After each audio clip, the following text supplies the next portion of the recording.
Hello everyone, it's me again, Birdtam, DIY TV, panibagong araw at panibagong vlog na naman mga ka-DIY. Sa araw na to, hindi tayo gagawa ng ibang DIY tungkol sa motor at sasakyan. Ang gagawin uli natin ay mag-DIY tayo, palit tayo ng LCD, itong J7 natin, Samsung Galaxy J7. So pati pag-ayos ng cellphone, pagpapalit ng LCD, ginagawa na rin po natin dito sa HPT. Mga preparation natin, nag-order tayo ng yan, one set LCD ng J7, Samsung J7 2015-16 natin sa inyo. Ingat po kayo pagka ilalagay nyo po ito mga ka-DIY, kasi pag kayo po ang gagawa, syempre hindi po kayo knowledgeable sa techie kasi ito masyado o very technical po ito. Ingatan nyo po ito kasi wala na pong hindi na po papalitan to, mabubuid po ito mga ka-DIY. Ang naman ito kasi ang warranty nito pag hindi gumagana. Pag hindi gumagana yung LCD niya, yon pwede mo siyang ipalit.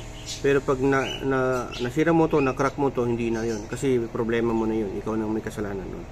Ingatan nyo rin itong mga flex niya mga ka-DIY. Flex po ang tawag dito. Sa iba ang tawag ribbon. Pero ito flex po yan. At ito yung mga port niya. So yan, ito yung niya, code niya. Okay. So may kasama na rin pong tempered glass. Nabili natin. At tools. Ito, makita mo dyan, yan yung mga tools nyo at paste. Yan. Ito yung pang ng LCD.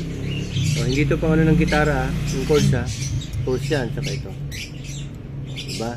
Yung paste B700, pwede kayong bumili nito. Yung pinakamalaki na 500 ml yata yun, nasa 300 lang, 200, marami na yun. Okay, meron namang nabibili na ganito na walang kasamang tools, LCD lang. So maghanap na lang kayo yung pinakamagandang review, yung pinakamadaming reviews sa LCD or Shopee. Yan ang maganda. Pwede rin kayong bumili kung may mga kakilala kayong supplier sa Manila. Yun, mas mura, diba? Makakasigurado ka pa. Okay, so ito rin, bumili rin tayo ng tools para mas maganda yung trabaho natin. Yan, ito yung tawag dito, blower or heat gun. Hot air to mga ka-DIY na kung saan nakafocus lang ito. Yan, pakita mo. Kung saan, yung iba kasi mga kagaya nito, yung J7, kailangan na painitin mo dito sa gilid niya para matanggal natin to. Ito. Yan ito yung itsura. Ito yung nasira na J7. Para tutuklapin natin yan dito. Okay, nakita nyo naman yan, makikita nyo naman sa video natin kung paano natin ginawa. Ang gamit pa nga natin nun, yung blower na maliit, pero kasya lang din, tama lang din, di ba? So yan mga ka-DIY, itong ginagawa po natin ay isang proseso kung saan tatanggalin natin itong LCD ng J7 2015 na model. Marami po kasing klase ng J7, may Pro, Prime, may Duo, may Nix. So ito, J7 lang po. So ang gagawin natin ay inaano natin ng hot air heat gun para matanggal yung paste niya sa bawat gilid. Tapos tatanggalin natin dito sa babaw. Yan po yung proseso kung paano magpalit ng LCD ng J7. Medyo mahirap. Ito yung likod ng J7. Yan. Tatanggalin nyo yung mga tornilyo dyan. Tapos yan. Wow, mainit. Okay. Yan. Tapos dahan-dahan nating tuklapin. Pang string, pang ng gitara. Dyan po yan sa plastic. Yan po ang use niyan mga ka-DIY. Yan, tinatanggal na po ni Anos Vlog. Malapit-lapit na po. Talagang masisira po yung LCD mga ka-DIY kasi talagang papalitan na natin yan. Yan, na natin. Yun. Okay lang dito mga ka-DIY na masira yan. Talagang yan, tatanggalin din talaga natin yan. Masyadong madikit yung paste nung pinagawa nung unang technician. Yan. Yan, tanggalin din yan, pati yung isa. Yan. Yan, tanggal din. So, ito yung model niya. Yan. Replacement na rin yata ito eh. Alright, so next thing we're gonna do is yan yung code nyo. Yun, G7 lang nakalagay, no? 2029. Alright, so, so ito lang yung maiwan mga ka-DIY. Lilinisan yan, na lang. tapos lilinisan na lang natin. Tsaka na natin ilalagay. Natanggal na rin yung dito niya, oh. Kasi ito yun, oh. Yan. Para dito yan sa may port. Ito. Okay? So ito lang na patitira. Nakalabos na siya. Ay, nakahubad na. Ganito. Pa rin. So ito. Yan mga ka-DIY, next thing na gagawin po natin ang proseso ay lilinisan po natin to. Tatanggalin po natin yung mga natirang adhesive. Yung mga piece na nilagay nila, napakadami. Yan. Tapos saka na natin ilalagay yung LCD na in-order natin. Hindi pa dumarating. Yan, nabili natin to. Ito yung ano niya. Tapos on and off lang yan. Walang 1, 2, 3. Ito yung nozzle niya. Huwag niyong hawakan to. Mainit yan pagka ano. Okay? Nasa ano to, 500 kasama na shipping. Okay. Tapos andito rin yung manual niya. Gandang pang ano. Ganda ng hawak mo. Naka-curve siya mga ka-DIY. Ganda ng kapit niya. Magandang isang gawin ninyo mga ka-DIY pag magpapalit kayo ng LCD. I-testing muna natin to. Pwede naman natin itong itabi dito. Lalagay natin dyan yung flex nya sa board. Tapos make sure din na naka-charge yung battery mo kasi hindi rin natin ito matitesting. Ibig kong sabihin, hindi muna natin ito ipipix. Hindi muna natin ito ipipaste dito or ipipix. Lalagay muna natin itong mga flex nya dito sa board nya. Tapos ilagay natin yung battery. Parang sa kanang matest po na natin bago natin salpak. Kasi pag naisalpak na natin yan, hindi mo na ano yan. Hindi mo na mawawaranty yan. So ayan, abangan nyo. Tara. Pero bago natin tuloy yung video, huwag muna natin kalimutan. Analos Vlog, pag-subscribe sa YouTube channel niya at syempre pag-follow sa Facebook page niya. Isa rin siya sa mga gumagawa dito mga ka-DIY. Ay, malikot din yung pag-iisip niya. Tara. Yan, tinitipan po natin para hindi magalaw yung flex. Para hindi umiwas-iwas. So ayan mga ka-DIY, ilalagay na natin yung LCD niya. Pinasok na rin natin dito yung flex niya. Yan, tapos saka natin ilalagay. Pagka tumunog siya at pagka yan nag-flat surface na siya, okay na yan. Tapos saka natin ilagay yung battery para matesting muna natin. So yan mga ka-DIY, nag-charge na po. Si-switch po natin para matesting po natin yung LCD. Hindi po natin finish yan dahil titingnan pa natin, check natin para hindi ma-void yung warranty. So yan. Ang paggawa kasi ng pagpalit ng LCD mga ka-DIY, wag muna nating ipipaste yung LCD mismo. Ilagay muna natin yung port nya, yung flex nya. Yan. Hindi muna natin siya ipipaste para nang sa ganun, just in case na may mga hindi gumana ng LCD, may papalit pa natin. Yan, tanggalin natin tong sa may harapan niya. Tanggalin mo. Yan, tanggalin natin tong plastic para makalibrate natin yung touchscreen nya. Yan. Dahan-dahan lang po yan. Parang sa ganun hindi nyo madaganan yung LCD mismo. So yan mga ka-DIY, testing na po natin. Yun, yung camera. Try natin yung camera mga ka-DIY. Yun. Yan. Tapos yung sa harapan. Try mo. Ayun. So okay siya mga ka-DIY. Yung sa call, try natin yung mga numbers.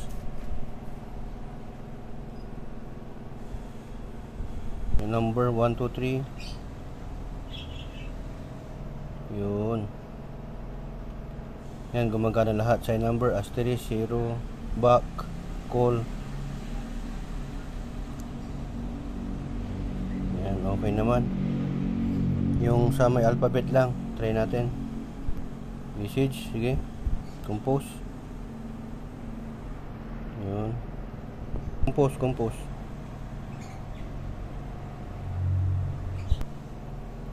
Sige, pinutin mo lahat. Yan. Pagka gumagawa kayo, kailangan na gawin nyo po ito mga ka-DIY para matesting nyo po kung may nag-ghost touch. Yan, di pa kasi natin na-fix yan. Kaya nagaganyan muna siya. Yan. Pumipindot naman siya. Okay lahat, no? Okay, good. So, ang gagawin natin ngayon, pipix na po natin. Ayan, pagka yung ginawa natin na process ay hindi po gumana, for example, pumindot kayo ng number 1, hindi siya gumana. O, yun, may problema ho yun. Pumindot po kayo sa alphabet, o hindi gumana yung W, may problema ho siya. Hard touch, yung iba, di ba? Dapat soft touch lang po ito. Tapos hindi siya nag-ghost touch. Tapos pagka pumindot ka na, kung na YouTube, ano mo YouTube? Testing natin. Yan. Magpa-play po tayo. Yan, play mo yan. Yan, Burn Time HPT TV. Subscribe na. Ayun, oh, subscribe nyo na po mga ka-DIY. Yan. Play mo, yan. Yun, oh. Oh, diba? Ayos. May advertisement na. Kumikita na. Kumikita ang kabuhayan mga ka-DIY. Salamat sa lahat ng mga sumusuporta, mga subscriber natin na patuloy na nanonood. Huwag po kayo magsawa kahit na nakakasawa na. Ito po inyong ilingkod para sa kagawad. Okay? Dating gago, ngayon nagbabago.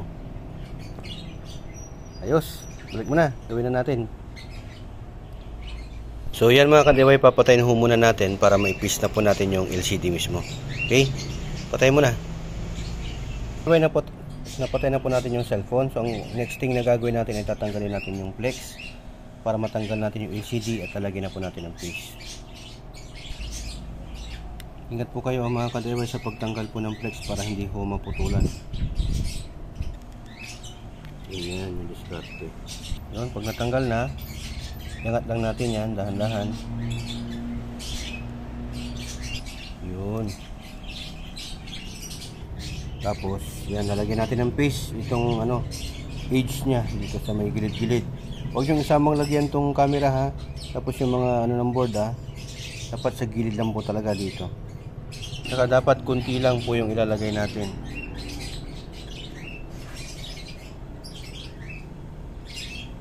Yan.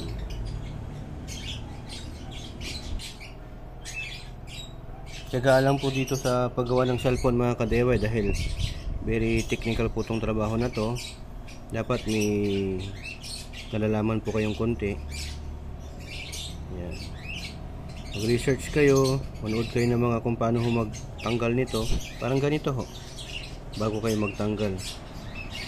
Sa charging pin, iba din po yun. Iba rin po ang LCD. Yung ginagawa po natin ay pagpapalit ng LCD. Iba rin yung pagpapalit ng charging pin, diba? Pag hindi nagcha-charge, charging pin or battery na, diba? Or pag nagawa nyo na nagpalit ng charging pin, wala pa rin, ang unang i-check nyo ay battery. Pag nagpalit na kayo ng battery, wala pa rin, board na po yun. Tama? Ganun po yun. Ayan, ganyan lang para hindi masyadong pangit tignan. Yung walang lumalampas. Tama? Dahan-dahan ho talaga.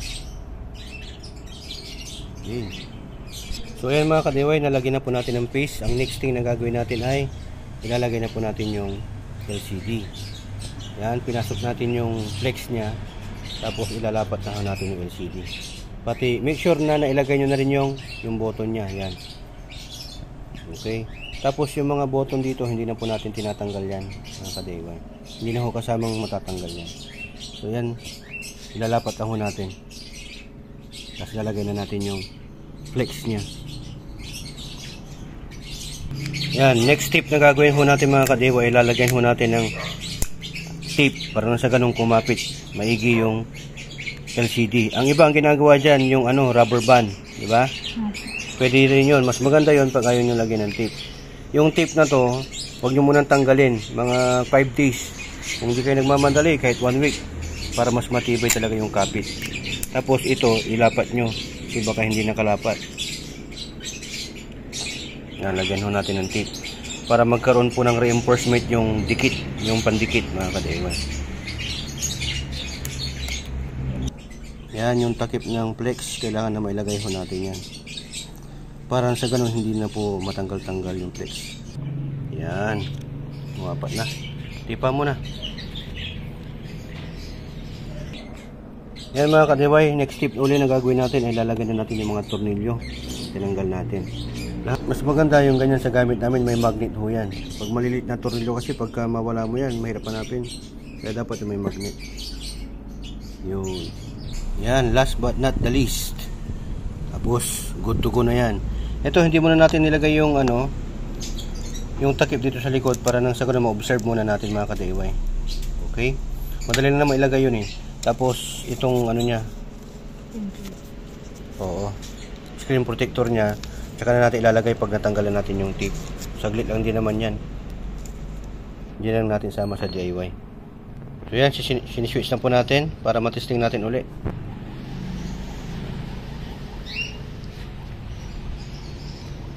Check natin yung mga lapat niya. Dapat yan nakalapat talaga sa gilid-gilid. G7. Yan, testing natin yung volume button. Yan. Okay. Tapos yung ano niya, lock screen niya. Okay. Power button, okay din. Tapos yung camera. Uy, burn time ah. Okay, good. Nag-picture. Yung back niya, okay din, di ba? Tapos ito. Oh, okay siya. Pa-subscribe na rin mga ka-DIY ha. Burn Time HPT TV at your service. Okay, mas mabilis pa sa alas 3. Ayan, si Burn Time. So, ganoon lang po ang ano mga ka-DIY pag-aayos o papalit ng LCD dito sa J7 Samsung Galaxy 2016 model. Ayan. Sundan nyo lang mga process. Ingatan po kayo sa pag-DIY dahil dito sa HPT, dalawa lang po ang meaning ng DIY. Do it yourself at destroy it yourself. Dito sa HPT, natuto ka na, nakatipid ka pa dahil sa HPT, sharing is caring. So, ayan, tumatanggap na po tayo. LCD lang po muna. Depende po sa technician, yung warranty. Basta, hindi nyo nabasag yan. Okay? Ang wina-warranty lang po, disclaim ko lang po, ang pagkabasag po ng cellphone, ng LCD ninyo, pag ginawa ko ng mga technician, hindi po warranty yun. Ang warranty lang po, yung hindi gumagana yung touchscreen niya. Okay? Due to factory defect. Hindi na yon sa paggawa ng technician. Yung dati niya, nagalit yung dati may-ari kasi sa kaka-reply niya doon sa umutang sa kanya, hindi pa nagbabayad, pindot niya na maigi. Imagine mo, ganyan lang 1,500. Ano pa yan mga ka-DIY? Copy lang po yun, premium copy. Yung iba, replacement. Wala po talagang pinaka-original yan kasi yung original po talaga ay yung mismong nakakabit pag binili mo yung cellphone. Ang binibili nyo lang po yung OEM or Original Equipment Manufacturing. Yun po yun. Yung pangalawa sa pinaka-original, OEM ang tawag, tapos meron na namang premium copy, tapos yung pinakalas yung Class A. Ayan. Kung may natutunan na naman kayo mga ka-DIY sa vlog content natin sa ngayon, at kung nagustuhan mo itong video na to, huwag kayong mahiya na i-share nyo to at i-like nyo at follow nyo yung Facebook page natin at pakisubscribe na rin yung YouTube channel natin at shoutout din natin yung kasama natin gumawa, Anur's Vlog. Pakisubscribe at follow nyo rin yung Facebook page niya, Anur's Vlog, at Ka-Motivate po ang tawag na sa mga Ka-Motivate. Tama? So ayan mga ka-DIY, abangan nyo huli to, Samsung G2, yan. O, gagawin din natin yung LCD niya. Ito naman, nasira sa tropa to, hindi na natin mabanggitin kung ano. Ito, hindi po tayo hindi po tayo technician by profession. DIY lang po tayo sa mga gusto lang po na magpagawa. Mura lang. Sorry, nagpagawa kayo ng ganito, ang kuha sa bayan 3,000, sa amin 2,000 lang, di ba? Parts and labor na yun. So ganyan yung isura niya, parehas lang din po. Natatanggal din po yung battery. Yan. Tapos ito, papainitan mo dito sa gilid. Tapos tutuklapin na natin to. Angat to. Yan ang Lahat ata ng Samsung, no? So, kaya matibay ang Samsung matibay sa mga basag. Okay? So yan, for now, yan po ang namin sa inyo. Ingatan po kayo lagi sa pag-DIY at maraming salamat. To God be the glory and burn time. Signing off.